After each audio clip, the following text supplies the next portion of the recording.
उत्तर प्रदेशच्या बिजनौरमध्ये होळी खेळत असताना 2 ग्रुपमध्ये हाणामारी झाल्याची धक्कादायक घटना समोर आली आहे।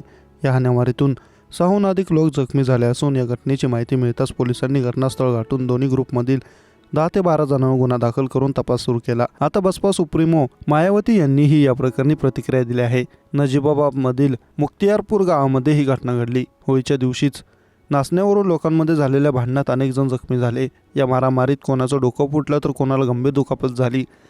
जखमींवर रुग्णालयात उपचार सुरू आहेत। पोलिसांनी दिलेल्या माहितीनुसार 25 मार्च रोजी नजीबाबादच्या मुक्तारपूर गावात होळी खेळत असताना गावातील एका घराबाहेर स्पीकर वाजत होता। त्यावर काही तरुण नाचत होते। एक मुलगा देखील यामध्ये नाचत होता। त्यानंतर गाण्यावरून वाद झाला। 2 ग्रुपमध्ये हाणामारी झाली। दोन्ही बाजूंना एकमेकांवर हल्ला केला, ज्यात अनेक जण गंभीर जखमी झाले।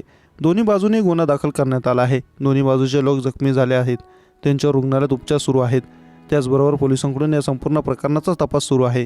मायावती यांनी या प्रकरणी सोशल मीडिया प्रतिक्रिया दिली आहे। बिजनौर जिल्ह्यातील नजीबाबादच्या मुक्तार गावात झालेल्या जीवघेण्या हल्ल्यात अनेक लोक जखमी झाल्याची घटना गंभीर आणि हे अत्यंत दुःखद आहे।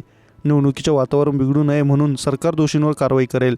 निवडणूक आयोगानेही याची दखल घ्यावी असं म्हटलं आहे।